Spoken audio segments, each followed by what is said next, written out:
28쪽 다니엘서 4장 19절부터 한 절씩 교독합니다.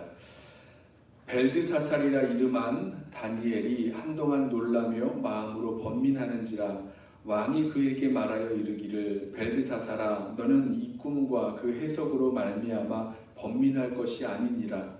벨드사살이 대답하여 이르되 내 주여 그 꿈은 왕을 미워하는 자에게 응하며 그 해석은 왕의 대적에게 응하기를 원하나이다. 왕께서 보신 그 나무가 자라서 견고하여 지고 그 높이는 하늘에 닿았으니 땅끝에서도 보이겠고 그 잎사귀는 아름답고 그 열매는 많아서 만민의 먹을 것이 될 만하고 들짐승은 그 아래에 살며 공중에 나는 새는 그 가지에 깃들었나이다. 왕이여 이 나무는 곧 왕이시라. 이는 왕이 자라서 견고하여 지고 창대하사 하늘에 닿으시며 권세는 땅끝까지 미치심이니이다. 왕이 보신즉 한 순찰자 한 거룩한 자가 하늘에서 내려와서 이르기를 그 나무를 베어 없애라. 그러나 그 뿌리의 그루터기는 땅에 남겨두고 쇠와 놋줄로 동이고 그것을 들풀 가운데에 두라. 그것이 하늘 이슬에 젖고 또 들짐승들과 더불어 제 몫을 얻으며 7대를 지내리라 하였나이다. 왕이여 그 해석은 이러하니이다. 곧 지극히 높으신 이가 명령하신 것이 내 주 왕에게 미칠 것이라. 왕이 사람에게서 쫓겨나서 들짐승과 함께 살며 소처럼 풀을 먹으며 하늘 이슬에 젖을 것이요 이와 같이 7대를 지낼 것이라. 그때에 지극히 높으신 이가 사람의 나라를 다스리시며 자기의 뜻대로 그것을 누구에게든지 주시는 줄을 아시리이다. 또 그들이 그 나무 뿌리에 그루터기를 남겨두라 하였은즉 하나님이 다스리시는 줄을 왕이 깨닫는 후에야 왕의 나라가 견고하리이다. 그런즉 왕이여 내가 아뢰는 것을 받으시고 공의를 행함으로 죄를 사하고 가난한 자를 긍휼히 여김으로 죄악을 사하소서. 그리하시면 왕의 평안함이 혹시 장구하리이다 하니라. 이 모든 일이 다 나 느부갓네살 왕에게 임하였느니라. 12달이 지난 후에 내가 바벨론 왕궁 지붕에서 거닐세 나 왕이 말하여 이르되 이 큰 바벨론은 내가 능력과 권세로 건설하여 나의 도성으로 삼고 이것으로 내 위엄의 영광을 나타낸 것이 아니냐 하였더니 이 말이 아직도 나 왕의 입에 있을 때에 하늘에서 소리가 내려 이르되 느부갓네살 왕아 내게 말하노니 나라의 왕위가 내게서 떠났느니라. 내가 사람에게서 쫓겨나서 들짐승과 함께 살면서 소처럼 풀을 먹을 것이요 이와 같이 7대를 지내서 지극히 높으신 이가 사람의 나라를 다스리시며 자기의 뜻대로 그것을 누구에게든지 주시는 줄을 알기까지 이르리라 하더라. 바로 그때에 이 일이 나 느부갓네살에게 응함으로 내가 사람에게 쫓겨나서 소처럼 풀을 먹으며 몸이 하늘 이슬에 젖고 머리털이 독수리 털과 같이 자랐고 손톱은 새 발톱과 같이 되었더라. 그 기한이 참에 나 느부갓네살이 하늘을 우러러 보았더니 내 총명이 다시 내게로 돌아온지라. 이에 내가 지극히 높으신 이에게 감사하며 영생하신 이를 찬양하고 경배하였나니 그 권세는 영원한 권세요 그 나라는 대대에 이르리로다. 땅의 모든 사람들을 없는 것 같이 여기시며 하늘의 군대에게든지 땅의 사람에게든지 그는 자기 뜻대로 행하시나니 그의 손을 금하든지 혹시 이르기를 내가 무엇을 하느냐고 할 자가 아무도 없도다. 그때에 내 총명이 내게로 돌아왔고 또 내 나라의 영광에 대하여도 내 위엄과 광명이 내게로 돌아왔고 또 나의 모사들과 관원들이 내게 찾아오니 내가 내 나라에서 다시 세움을 받고 또 지극한 위세가 내게 더하였느니라. 함께 읽습니다. 그러므로 지금 나 느부갓네살은 하늘의 왕을 찬양하며 칭송하며 경배하노니 그의 일이 다 진실하고 그의 행하심이 의로우심으로 교만하게 행하는 자를 그가 능히 낮추심이라. 아멘. 어제 말씀에 이어서 느부갓네살 왕이 그 꿈을 다니엘이 듣고 그 꿈에 대해서 해석해주는 그 꿈의 의미가 무엇인지 해석해주는 그 말씀이 오늘 말씀에 이어집니다. 이 꿈을 해석하게 될 때 다니엘이 사실은 처음에 말을 제대로 하지 못하죠. 너무 놀라고 한동안 번민하면서 그 꿈에 대해서 언급을 하지 못합니다. 어제 보았던 그 느부갓네살 왕의 꿈, 그 땅의 한 중앙에 한 나무가 있었는데 그 나무가 자라서 큰 나무가 돼서 하늘까지 이르고 그 가지가 저 땅끝까지 펼쳐질 만큼 먼 곳에서도 보일 만큼 아주 큰 나무가 되었던 그 나무가 그 나무에게 한 순찰자가 하늘에서 와서 그 나무를 없애서 가지를 꺾고 잎사귀를 흩트고 열매를 흩어버리게 하는 그런 그 말을 하게 되는 그 꿈이 사실은 이 느부갓네살 왕에게 있어서는 아주 길한 꿈이 아니라 흉한 꿈처럼 들려졌기 때문입니다. 그래서 말을 하지 못하고 있었어요. 그래서 느부갓네살 왕이 그렇게 번민하지 말고 그 꿈의 의미가 무엇인지 나에게 전하도록 요청을 합니다. 그러자 다니엘이 느부갓네살 왕에게 그 꿈을 해석해 주죠. 그 꿈에서 본 큰 나무는 누구였냐면 바로 느부갓네살 왕이었습니다. 왕이 자라서 크고 견고한 나무가 되어서 견고한 그런 나라를 세우는 왕권이 그렇게 커져 나간다는 거죠. 하지만 그 꿈에 본 순찰자의 그 말은 그 왕이 그렇게 크고 번성하게 되었을 때에 왕이 사람에게서 쫓겨나서 소처럼 풀을 먹고 또 들에서 이슬에 젖으면서 살아가게 될 그리고 7대를 지나게 될 것을 말씀하고 있다. 해석을 해줍니다. 그 7대 동안 그 왕이 깨달아 알게 될 것이 있었죠. 지극히 높으신 하나님이 세상을 다스리시고 그 하나님의 뜻대로 누구에게든지 그 나라를 주신다라는 것. 하나님의 나라, 하나님의 통치, 하나님이 다스리고 계시고 이 당시에 가장 강대한 나라였던 바벨론 또한 하나님의 그 통치 아래 있음을, 하나님의 다스림 안에 있음을 깨닫게 될 것이다. 이렇게 말합니다. 저는 이 말씀에서 그 이후에 이 다니엘이 이에 대해서 이렇게 말하는 이 부분이 있었습니다. 27절 말씀. 다니엘이 이 꿈을 해석한 후에 이렇게 말하죠. 그런즉 왕이여 내가 아뢰는 것을 받으시고 공의를 행함으로 죄를 사하고 가난한 자를 긍휼히 여김으로 죄악을 사하소서. 그리하시면 왕의 평안함이 혹시 장구하리이다 하니라. 자, 지금 왕에게 이 다니엘이 말하는 것을 들어보세요. 내가 지금 이 꿈을 느부갓네살 왕이 꿈을 꾸었고 다니엘이 이 꿈이 무슨 의미인지를 설명을 해 주었습니다. 자, 그런데 문제는 이 꿈을 꾸고 이 설명을 듣는 것, 이해하는 것 정도에서 끝나야 될 것이 아니라 지금 이 설명해 주고 있는 이 꿈을 이 왕이 받아야 된다는 거죠. 그것을 그냥 이해하고 이게 이런 뜻이구나라고 아는 것 정도가 아니라 정말 그 꿈의 해석 그대로 하나님께서 장래에 일어난 일을 그 꿈과 환상으로 보여주신 것인데 그것을 정말로 받고 거기에 대해서 이 느부갓네살 왕이 우리로 말하면 회개하고 돌이켜서 하나님께서 원하시는 그대로 겸손하게 공의를 행하고 또 가난한 자를 긍휼히 여기는 그 삶을 살아가야 될 것을 말씀하고 있는 거죠. 하나님의 경고가 담겨 있는 꿈이었고요. 그 하나님의 그 경고를 통해서 이 느부갓네살 왕에게 회개하고 돌이킬 수 있는 그 시간과 기회를 하나님께서 주신 것이기 때문입니다. 자, 그런데 문제는 느부갓네살 왕이 그 꿈을 꾸었고 그 꿈의 이야기를 들었지만 그 해석을 정말로 자기 마음에 받아들이지 못한 거죠. 그 이야기를 알았지만 하나님이 그 꿈으로 장래일을 알게 하신 그 경고를 받았음에도 불구하고 그 말씀을 듣지 못하고 받지 못하고 그냥 지금까지 행하였던 그대로 계속해서 자기의 그 길을 걸어가게 되었습니다. 12달이 지난 후에 어떤 일이 벌어지면 이 꿈이 그대로 이루어지는 일이 벌어지는데요. 느부갓네살이 이 바벨론의 왕궁에서 거닐 때에 그 자기의 이 바벨론 그 큰 도성을 보면서 이렇게 말합니다. 30절에 나 왕이 말하여 이르되 이 큰 바벨론은 내가 능력과 권세로 건설하여 나의 도성으로 삼고 이것으로 내 위엄의 영광을 나타낸 것이 아니냐. 자, 이런 이야기를 하고 있었습니다. 내가 나의 능력과 뭐였죠? 나의 능력과 권세로 이 도성을 건설하였다.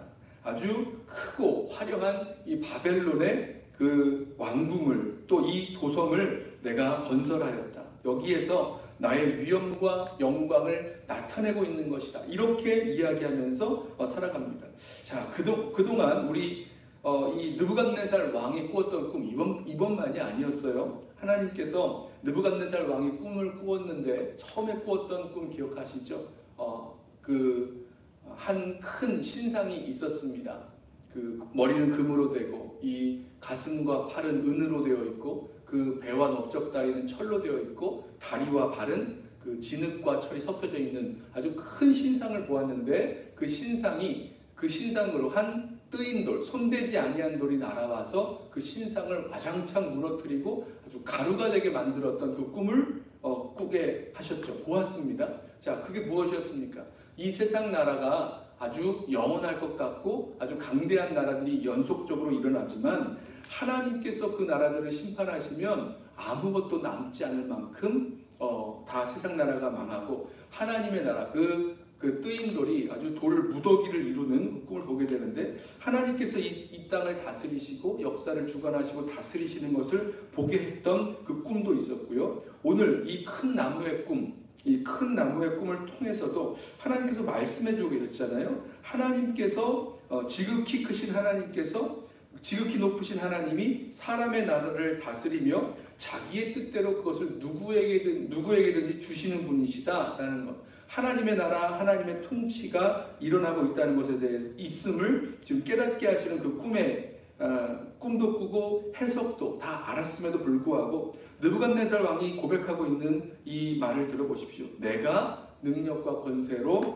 이 나라를, 이 도성을 지었다. 내 위엄과 영광이 이렇게 찬란하다. 이러면서 자기 자신의 그 힘과 능력과 자기의 나라를 자랑하고 또 이렇게 교만한 모습을 보여주고 있습니다. 그 결과 느부갓네살이 꾸었던 그 꿈이 이 느부갓네살 왕에게 그대로 임하죠. 하늘에서 소리가 들립니다. 이 나라의 왕위가 내게서 떠났느니라. 너는 이제 사람에게 쫓겨나서 들짐승과 함께 살면서 소처럼 풀을 먹고 또 이 들에서 이슬을 맞으면서 그렇게 7대를 지나게 될 것이다 라고 말씀이 들려옵니다. 그리고 그때에 정말로 이 느부갓네살 왕이 왕위에서 쫓겨나서 소처럼 풀을 먹으며 몸이 하늘 이슬에 젖고 머리털이 독수리 털과 같이 자랐고 손톱은 새 발톱과 같이 되었더라. 이게 어떤 모습일까? 아마도 이 총명을 잃어버린 약간 뭐랄까요? 정신을 잃어버린 그런 미친 사람처럼 이 들판을 헤매는 그런 뭐랄까요? 이런 야인 아니면 이렇게 야수 같은 그런 모습의 삶을 살게 되게 되었습니다. 그렇게 7년이 지나죠. 기한이 찼을 때에 다시 총명이 돌아오고 그 후에야 다시 이 나라를 되찾는 나라의 권세를 다시 되찾는 일이 벌어지게 됩니다. 그리고 나서 느부갓네살이 하나님을 찬양하죠. 자, 하나님을 찬양하고 감사하고 경배하는 그 말씀이 34절부터 쭉 나오는데요. 여기 보면 맨 마지막에 이 느부갓네살의 고백을 들어보십시오. 37절 그러므로 지금 나 느부갓네살은 하늘의 왕을 찬양하며 칭송하며 경배하노니 그의 일이 다 진실하고 그의 행하심이 의로우심으로 교만하게 행하는 자를 그가 능히 낮추심이라 라고 고백을 합니다. 자, 느부갓네살 왕에게 꿈으로 보여주었던 그 큰 나무가 무너지고 쪼개지고 또 그 구루터기만 남게 되었던 그 꿈, 하나님께서 꿈으로 느부갓네살 왕에게 장래일을 알게 하셔서 지극히 높으신 하나님께서 이 땅을 다스리시고 계시다는 것, 누구에게든지 그 나라를 주실 수 있으신 분이시라는 것을 깨닫게 하는 그런 꿈이었습니다. 자, 이것이 하나님의 경고요, 또 회개할 수 있는 기회를 주시는 시간이었는데 느부갓네살은 그렇게 하지 못하였죠. 자, 우리는 이 느부갓네살의 꿈을 통해서 우리는 알게 됩니다. 역사적으로 본다면 하나님께서 다스리신다. 하나님께서 이 세상 나라를 다스리시고 누구에게라도 그 나라를 주실 수 있는 그런 하나님 나라의 그런 통치가 있다는 것 우리가 보게 됩니다. 그런데 동시에 개인적으로 이 느부갓네살의 고백을 통해서 알 수 있는 것은 하나님의 이 다스리심 앞에서 우리가 교만하게 행하면서 살아갈 수 있다라는 거죠. 교만의 죄를 회개하고 겸손히 하나님의 다스리심을 받는 그런 순종하며 살아갈 수 있는 왕의 그런 모습으로 살아가야 될 것을 저와 여러분에게도 똑같은 의미로 말씀을 하시는 줄로 믿습니다. 어떤 의미에서 저와 여러분은 이 교만의 일에 있어서는 잘 우리의 그 교만한 모습들, 교만한 마음들을 잘 느끼지 못하는 것 같습니다. 이런 거죠. 우리는 뭐 교만할 만한 것 없다. 그러니까 느부갓네살 왕처럼 큰 나라를 가지고 있는 것도 아니고 무슨 큰 도성을 이룬 것도 아니고 그렇기 때문에 교만할 만한 것도 없고 뭐 그냥 평범하게 이렇게 살아가는 것밖에 없다라고 생각하는데요. 여러분 그것 안에서도요 우리는 충분히 교만할 수 있는 여지가 있습니다. 아까 느부갓네살 왕에게 이 하나님의 이 심판이 하나님의 이 역사가 있었던 그때에 느부갓네살 왕이 했던 말 기억하시죠? 이 큰 바벨론 내가 능력과 권세로 건설하여 나의 도성으로 삼은 것이다 라고 고백했던 그 고백입니다. 정말로 교만한 그런 고백이 아닐 수 없는데요. 하나님께서 그렇게 해주셨다는 거죠. 하나님께서 바벨론 나라를 통해서 이 진노의 막대기로 삼으셔서 이스라엘 나라를 이 하나님의 백성을 이렇게 포로로 삼을 수 있게 하신 그 역사가 있었는데 이 느부갓네살 왕은 그것이 내 능력과 내 권세로 이 모든 것들을 이루었다라고 말했다는 것입니다. 앞에 이 큰 바벨론만 바뀐다면요 우리는 얼마든지 이와 비슷한 그런 교만한 고백을 하면서 살아갈 수가 있는 거죠. 뭐 얼마 안 되는 나의 뭐 소득일지라도 얼마 안 되는 내가 할 수 있는 그런 모든 일들 그것 내가 내 능력과 내 힘과 권세로 내가 이루어냈다 내가 만들어냈다 라고 말한다면 지금 느부갓네살 왕이 보여주었던 교만 하나님이 정말로 다스리시고 인도하신다는 것을 잊은 채 자신이 무엇을 이룬 줄로 알고 행할 능력이 있는 줄로 알고 살아가는 그런 교만한 모습을 그대로 닮아 있을 것입니다. 사랑하는 성도 여러분, 오늘 이 느부갓네살 왕의 그 꿈을 통해서 우리에게 말씀하시는 똑같은 의미가 저와 여러분에게도 있는 줄로 믿습니다. 하나님께서 다스리시기 때문에 그에 필요한 모든 것들을 저와 여러분에게도 주셨고 우리가 그것이 내가 내 힘으로 이룬 것이 아니라 하나님께서 하나님의 그 뜻을 이루기 위하여 저와 여러분에게도 이 모든 것들을 주셨고 이루게 하셨음을 기억하면서 우리에게 주신 것 가지고 어떻게 다스리며 나아갈까라고 했을 때에 하나님의 뜻이 무엇인지 하나님이 우리를 통하여 이루길 원하시는 것이 무엇인지 늘 기억하고 겸손하게 순종하며 주님의 뜻 구하며 나아갈 수 있는 저와 여러분 되시기를 예수님의 이름으로 부탁하며 축원합니다. 기도하겠습니다.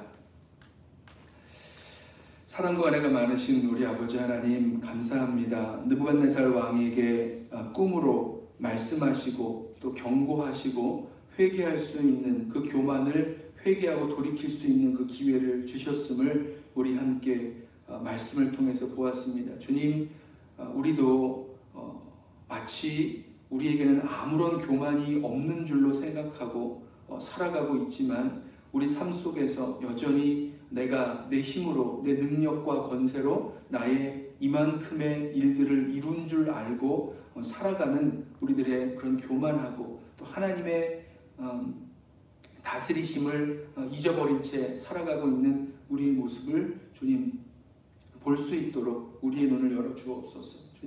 주님 앞에 다시 서면서 주님께서 우리에게 필요한 모든 것들 공급해 주셨고 우리 손에 맡기셔서 그것을 가지고 주님의 뜻, 주님이 원하고 기뻐하시는 그 일에 사용하도록 하셨는데 내 뜻과 내 목적을 따라서만 살려고 하는 우리의 교만하고 또 고집스러운 우리의 모습들 주님 깨닫게 하시고 주님 앞에 회개하고 돌이킬 수 있는 우리 모든 성도들 되게만 하옵소서.